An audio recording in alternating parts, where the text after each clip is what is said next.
History of my oldest ancestors of whom I am very proud descend.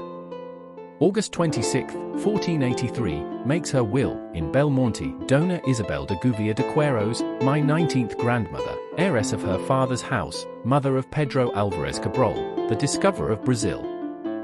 Dona Isabel de Gouveia de Queirós, heiress of her father's house, born in 1433, and died in 1483, was the daughter of João de Gouveia de Queirós, squire of the royal house, lord of Valhilas and Almendra, and Dona Leonor Fernandes Coutinho, paternal granddaughter of Dom Vasco Fernandes de Gouveia, the younger, and Dona Leonor Álvares de Queirós, and maternal granddaughter of Dom Vasco Fernandes Coutinho, first Count of Marialva, and Dona Maria de Sousa de Menezes, Countess of Marialva.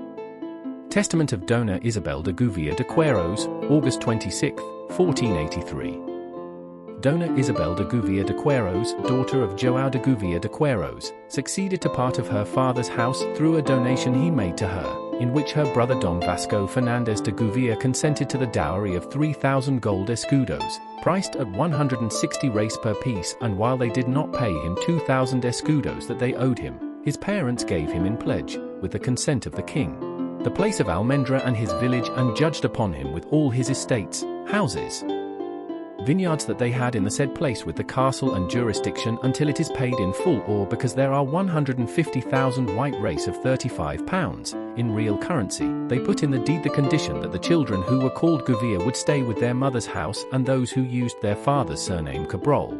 He married Fernão Cabral Senhor de Ajarara, an alcaide mor de Garda e Belmonte, and an early time from the province of Beira, son of Fernão Álvares Cabral and Dona Teresa de Andrade. In the title of Cabral, paragraph 1, N6, it appears that the said Fernão Cabral owned the lands of his father-in-law João de Gouveia de Queirós from the title of the said Fernão Álvares Cabral made on October 15, 1492, where it says that the said wife inherited the Ribaco farm with the obligation to pay the debts of his father and brother.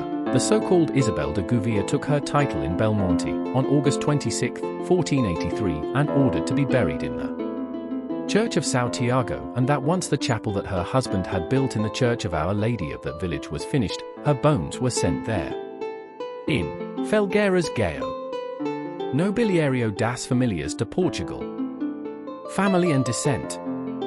From the marriage of Dona Isabel de Gouveia de Queirós with Fernão Cabral, my 19th grandfather, 4th Lord of Ajarara, 1st Mayor of Belmonte, nobleman of the Council of His Majesty, Lord of Interest and Estate of Belmonte, Ajarara de Beira and de Manteigas, 1st Rector of the Justices of Beira, 1464, Adiantada Moor of Beira and Coudelmoor of the Royal House, 15 children were born. The most famous of all was Pedro Álvares Cabral, the discoverer of Brazil.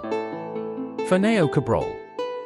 Gil de Queirós de Gouveia, married Dona Brights Veloso, my 18th grandparents, and later married Dona Maria Minu. Diego Fernandes Cabral. Dona Isabel de Gouveia. Dona Leonor de Gouveia. Dona Teresa de Gouveia. Dona Oldonca de Gouveia. Dona Violanta de Gouveia, married to D. Luis de Cunha, Lord of Santar. Dona Beatriz Cabral, married to Dom Pedro de Nerona, alcaide mor de Almeida. João Fernandes Cabral, 5th Lord of Ajarara, married to Dona Joana Coutinho. Pedro Álvares Cabral, the discoverer of Brazil, married to Dona Isabel de Castro. Álvaro Gil Cabral. Vasco Fernandes Cabral, married to Dona Beatriz Matoso. Luis Álvares Cabral, married to Dona Leonor Jocome. Leonor de Queirós, married to Dona Mesha Vaz de Costela Branco.